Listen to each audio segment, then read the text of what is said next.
My good friend Dexter recently, as you might have seen in Facebook, I don't know how he did it, but he broke his foot, or is that it? He's in a cast. Anyway, he was in so much pain that he was not able to be with us today.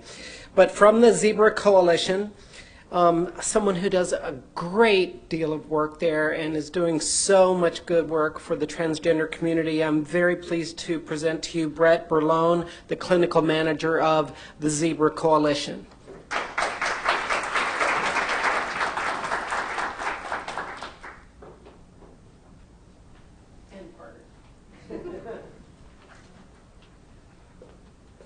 Thank you, Gina. With me as well is our wonderful new case manager, Malia Becerra-Williams. So we are stepping in for Dexter, so we're not the regular spokespeople of Zebra. So we will work together to share what Zebra wants to share with for our day today. So thank you. Dexter is unfortunately trying out new footwear. So I checked it out this morning. It looks uncomfortable.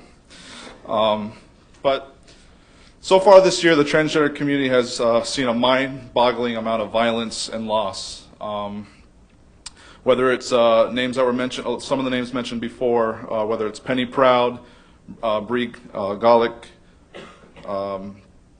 Taha De Jesus, Yasmin Vash Payne, Ty Underwood, Lamaya Beard, or Lamar Edwards, we have seen an alarming and fatal epidemic of violence against transgender and gender nonconforming women, specifically transgender women of color in the United States. Among all the loss, it is Leila Alcorn's case and others like her that really can't get out of our heads. It's such a tragedy to see these stories. Among all the Malia. So it's very apparent that our transgender and gender nonconforming youth are getting lost in this movement for transgender rights. And that can be seen through the high amount of suicides and homicides specific to our youth. There is a larger educational point that needs to be said loud and clear for the benefit of transgender and gender nonconforming youth and their families. That message is simple. For transgender youth, access to supportive health care services and resources saves lives. At Zebra Coalition, our multidisciplinary team is committed to working with gender nonconforming and transgender youth and their families. In many of these instances, individuals are not familiar with resources and services to support them within the community and options related to medical therapies and interventions, which is why events like this are great, so that we can all become educated on what's out there. The beautiful thing about Zebra Coalition is that we understand that transitioning looks different for every youth. We don't sit there and tell them, this is how you have to transition, this is what it has to look like. We allow them to be empowered and to state what they want from us, what they want in terms of transgender resources, if any at all. Youth across Central Florida come to Zebra Coalition because our team and coalition partners provide culturally competent and affirming mental health counseling, case management, support groups, as well as support for transition needs, such as hormone blocking and hormone replacement therapy. Kind of as a side note to that, we are seeing an all-time high of transgender clients currently. We are currently at 18% of our youth who identify as non-binary or as transgender who do not fit with the cisgender binary roles. Some other things that we provide outside of HRT assistance are letters of support showing that we fully support our youth's gender identity and they have the right to identify how they want, whether that's in the workplace or school or whatnot. Within the last month, we've provided 2 of these letters, which is not typically seen in our community. So these youth are finding they need to come to Zebra Coalition in order to have a letter that states, this person wants to be called this and you should refer to it because that's best practices within our community. Go ahead. We also work with parents and families of children that do not initially support the intervention Zebra takes. This is often due to the denial about children's authentic gender identity, a lack of education about safety of the potential medical interventions, or deeply rooted personal, religious, or cultural objection. In the overwhelming majority of these cases, but certainly not all, our team can effectively work with families and individuals to find a common path moving forward, or at the very least find a path to ensure the safety and the well-being of the child or the adolescent. We have taken steps, and we continue to do it right now seasonally. We do work with parents.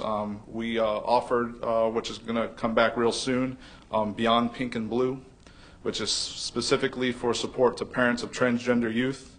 It's like a psychoeducation series, but we hope to grow it into a support as well.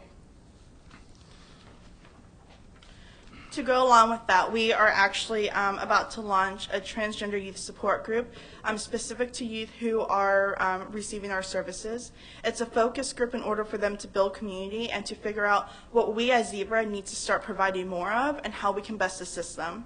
It'll allow youth to be empowered and to really be able to tailor our services to fit their needs. Something that we do want to touch on is homelessness.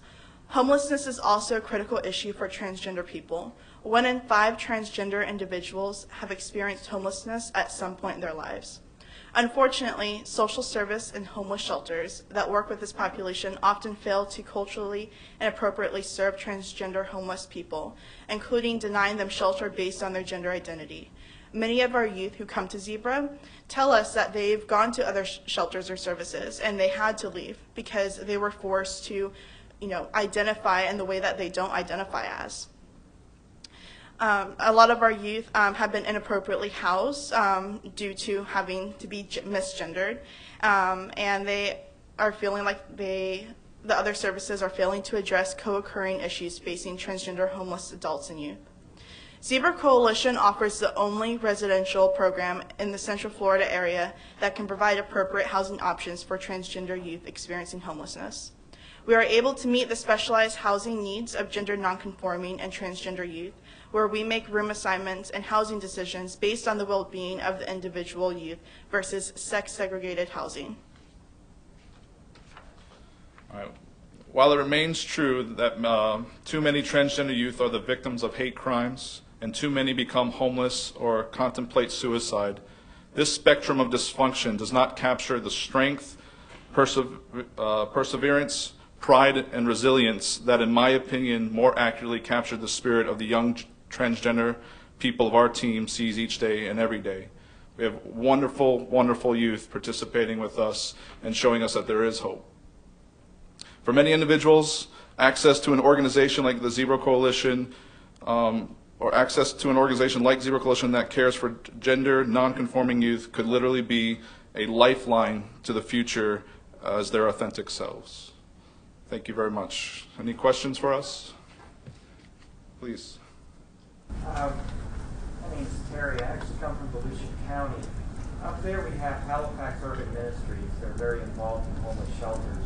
Right now they're trying to build a homeless shelter on the ISB where they want to, and they've been working very hard. They've been talking to myself and a group of people that I kind of represent there on building this from the ground up to be transgender friendly, including such things as when people come to the shelter, helping them get proper IDs, counseling, name changes as necessary to incorporate their real gender identity. Do you know of anyone else around that are doing similar work, or is it this very unique to us? I would say personally, I do not know of anyone else. I would say it's an initiative that's occurring now that people are starting to think. The most advanced thinkers seem to be college campuses when it comes to how to design and make comfortable opportunities. But in the homeless shelters, I have not seen significant thought. It seems that the most common option is for an isolated room, which isolation can cause its own issues. So I'm hoping to hear more thinking of that nature and building of concepts. Yeah, please check in with me. I brought our information. Tell everyone your age group, your age bracket. Yeah, we specifically work with 13 to 24 LGBT, we use plus to make sure we're inclusive to all youth. And our housing age has, due to our parameters, is 18 to 24. Thank you, Christy. Any other questions for us? How would you characterize the increase in the work I do and talking to school boards? We're seeing a marked increase of young people that are coming out and are transitioning at younger and younger age. Can you kind of touch on that as far as how you see? Can you quantify that in any fashion? Thought on that? Yeah. Okay. I would say as a whole, right now we have a high increase of 18 to 20 that's seeing us, and we're attributing that to word of mouth. I will have 5 intakes between last week and this week, all of them for transgender needs, specific to HRT and transitioning. So we're finding word of mouth is huge. In terms of our younger population, so 13 to 17, we're finding that they are going on Google. They're hearing different things. They're hearing friends who are, gender queer or who don't identify, with the body that they have is how they're framing it right now. And so now they're starting to try to explore that and come out to family. So I think it has to do with word of mouth in addition to some of the school support systems and GSAs and having that sense of community. Yeah, and to add, I would definitely say there's visibility more than ever through media, through social media. I mean, I accidentally come across content for the transgender community, so, without looking for it. So that means it's a lot more present. Any other questions? Great. Thank you all so much. Thank you.